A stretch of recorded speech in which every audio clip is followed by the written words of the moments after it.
ध्यान से देखोगे तो मालूम पड़ेगा, आपके दादा के जमाने में आपके दादाजी जब चबूतरे पर बैठते थे, उनके दोस्त लोग आके पास में बैठ के बातें करते रहते थे। उस जमाने पे दोस्ती की बड़ी ही एक कदर थी, दोस्ती का बड़ा ही एक इज्जत था। मित्रता यानी रत्न की तरह रक्षित होती थी, ऐसा दोस्ती होता था।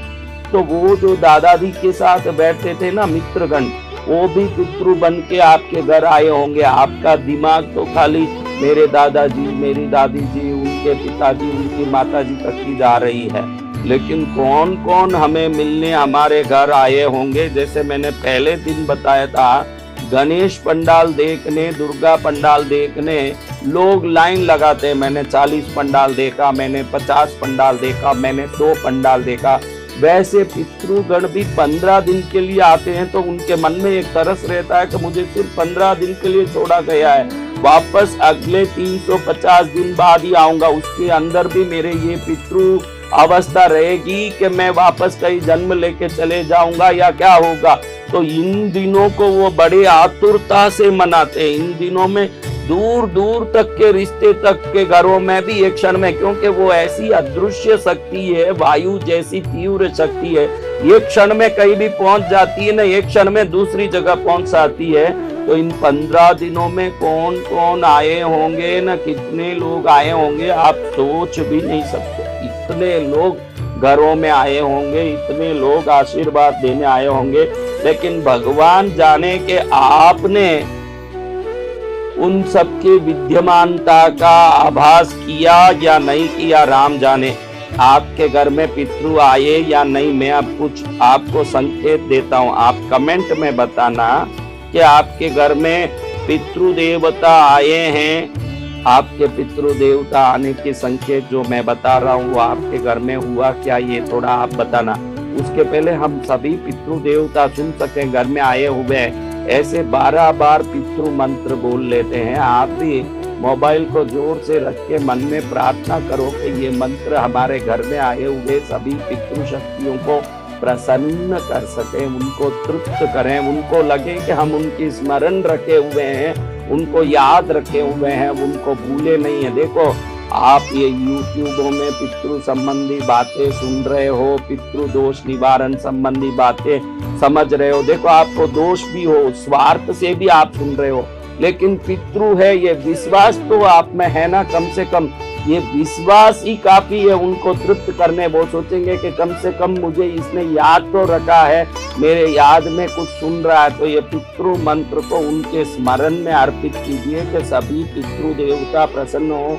गुरुदेव महाराज जो पितृ मंत्र बोलते हैं वो हमारे लिए बोल रहे हैं, और जो हमारे लिए बोल रहे हैं वो हमारे पितृ देवता भी सुने। और कोई संत किसी पारिवारिक जनों के कल्याण के लिए खुद चल के पितृ मंत्र बोल रहे हैं, जिन्होंने संसार छोड़ दिया, गृहस्थ छोड़ दिया, संन्यास धर्म अपना लिया, फिर हमारे संतुष्टि के लिए, हमारे पितृओं की खुशी के लिए वो बोल रहे हैं। तो इससे हमारे पितृ प्रसन्न हो, हमारे ऊपर उनका आशीर्वाद बरसे, हमारे जीवन में मंगल हो जाए, ये भावना करते हुए आपको ये पितृ मंत्र को जोर से टीवी में लगा के, मोबाइल में लगा के घर में सुनाना है। ये एक पितृ भी खुश हो गए। ध्यान रखना, पितृ कोई एक मनुष्य जैसी सीमित शक्ति वाली शक्ति नहीं है, ये असीमित शक्ति है। उसमें एक शक्ति भी, भले 10 करोड़ शक्तियां आपके घर में आई हो,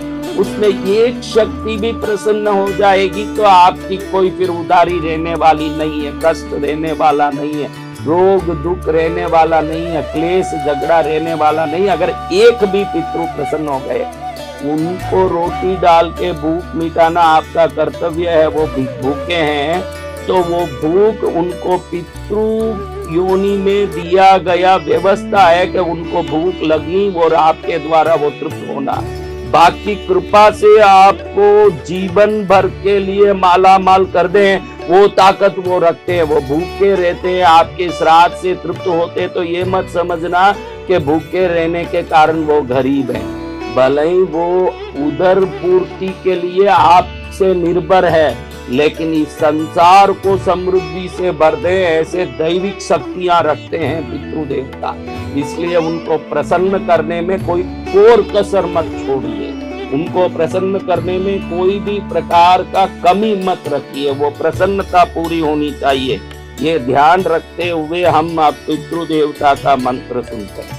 ओम सर्व पितृ देवताभ्यो नमः, ओम सर्व पितृ देवताभ्यो नमः, ओम सर्व पितृ देवताभ्यो नमः, ओम सर्व पितृ देवताभ्यो नमः, ओम सर्व पितृ देवताभ्यो नमः, ओम सर्व पितृ देवताभ्यो नमः, ओम सर्व पितृ देवताभ्यो नमः, ओम सर्व पितृ देवताभ्यो नमः, ओम सर्व पितृ देवताभ्यो नमः, ओम सर्व पितृ देवताभ्यो नमः, ओम सर्व पितृ देवताभ्यो नमः, ओम सर्व पितृ देवताभ्यो नमः।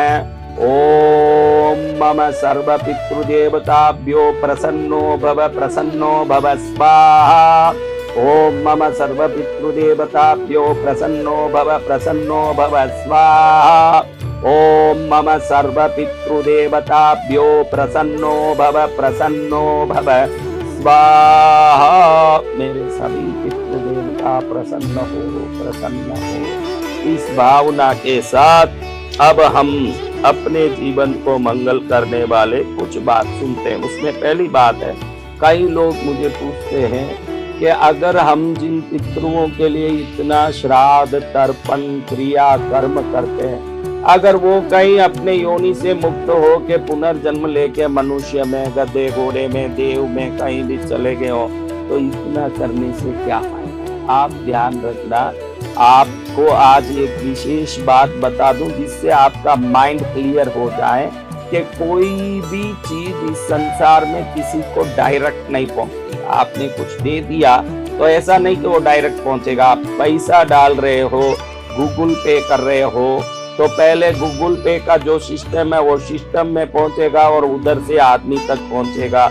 बैंक में डालोगे तो बैंक तक पहुंचेगा, बैंक से जिस आदमी को डालना था, भले वो 1 सेकंड में ट्रांसफर हो जाता है, लेकिन मध्य में कोई माध्यम होता है ना। आप अगर बिजली चाहते हो तो बिजली सीधी बिजली का जो ईबी का ऑफिस है वहां से नहीं पहुंचता, बीच में एक ट्रांसफार्म होता है, वो ट्रांसफार्म से वो बिजली यहाँ अपने घर तक मेन सूची तक आता है। वैसे आप पितरों के लिए कोई भी कर्म करोगे तो पितरों के लिए किए हुए कर्म को आप अगर समझो कि भाई आपका कर्म ईबी ऑफिस की तरह है और उधर पहुंचने वाला पितरों के पास शक्ति वो मेन स्विच की तरह है, तो बीच में सूर्य देवता ट्रांसफार्म की तरह है। आप कोई भी कर्म करते हो तो वो सूर्य मंडल में सूर्य शक्ति के पास पहुंच के, सूर्य देव के हाथ में पहुंच के, उसी क्षण में पलक झपकाओ इतने में वो सूर्य देव तक जाके सूर्य देव से जिस पितृ का नाम लिया गया या जितने लोगों को श्रमण किया गया या जितने अनंत कोटि पितृओं को स्मरण करके एक साथ सामूहिक पितृ तर्पण किया गया हो, तो सब पहुंचाने का काम सूर्य देव का है। अब ये ध्यान रखना कि कोई घर में अभी घर बंद होने से बिजली नहीं चल रही है, तो बिजली के ऑफिस से जो बिजली ट्रांसफार्मर तक निकलता है, अब वो स्विच बंद है तो वहां कैसे जाएगी वो बिजली भाई। वो बिजली 2 लाख वाट के ट्रांसफार्मर है, तो बदले में किसी शादी के कार्यक्रम में लगे हुए बल्बों में, बदले में किसी फंक्शन में लगे हुए बल्बों में कहीं लग के खर्च होगी, लेकिन जहाँ स्विच बंद है वहां थोड़ी पहुंचेगी। जो पितृ दूसरे योनि में चले गए, आपने जो श्राद्ध किया, तर्पण किया, वो शक्ति तुरंत सूर्य देव तक पहुंच के आपके वो पितृ जो अब मनुष्य लोक में मनुष्य बन चुके हैं या कोई भी जगह पर पहुंच चुके हैं, अब उनको वो तर्पण का उदर तृप्ति के रूप में, श्राद्ध के भूख मिटाने के रूप में नहीं पहुंचते हुए, अगर समझो कि वो किसी घर में अभी कॉलेज में पढ़ने वाला बच्चा है, तो यहाँ किया हुआ ये तर्पण श्राद्ध का फल अब जो नया जन्म लेके कॉलेज में पढ़ रहा, अभी 15 साल हो गया उसका नया जन्म लेके, अब वो कॉलेज में पढ़ रहा, 20 साल हो गया, तो उसकी पढ़ाई में प्रगति हो, कोई धंधा कर रहा तो उसके धंधे में प्रगति हो, कोई घरेलू गृहस्थी औरत बन गई है तो उसके परिवार में, बच्चों में एकता शांति हो, ऐसे आज किया हुआ तर्पण श्राद्ध अगले जन्म में भी उनकी समृद्धि सुख शांति में प्रगति हो, ऐसे सूर्य तेज के रूप में वो परिवर्तित होके वहां पहुंच जाता है। ध्यान रखना, वो खाली नहीं जाएगा। आप सोचोगे कि कोई पितृ है ही नहीं तो उनके लिए क्यों करें, अब हमारे पितृ हैं कि चले गए कि पता नहीं। वो पितृ जिस योनि में भी होंगे, जिस जगह पर भी होंगे, उस जगह पर ये समृद्धि सुख बन के, अगर वो रोगी है तो निरोगी बनने में, वो दरिद्र है तो समृद्ध बनने में, वो परेशानी में है तो सुख शांति मिलने में, कहीं ना कहीं ये तर्पण सूर्य द्वारा परिवर्तित होके दूसरे रूप में उनको पहुंच जाएगा, ये शास्त्र है। इसलिए आप निश्चिंत होके तर्पण श्राद्ध आदि कर्मों को करते रहिए।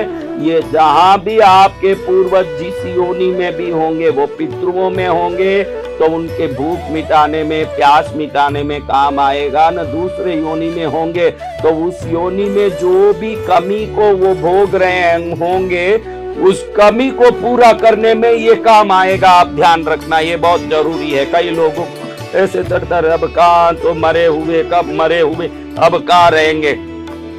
पितृलोक में एक आत्मा हजारों वर्ष तक भी रह सकती है। हजारों वर्ष पहले की योनियां भी भटकती हुई दूसरे योनियों में जा सकती है। जैसे बरसात जब गिरती है तो जंगल में भी गिरती है, घरों में के ऊपर भी गिरती है, खेतों में भी गिरती है, वैसे कृपा गिरती है तो जिस जिस जगह जिसको जैसा चाहिए वैसा गिरता है, और वो कृपा से हर व्यक्ति सुभिक्षा और शांति प्राप्त करते हैं। इसलिए आप निश्चिंत हो करके इन शुभ कर्मों को करने में कभी विलंबित ना हो और उन शुभ कर्मों को सदा करते रहें।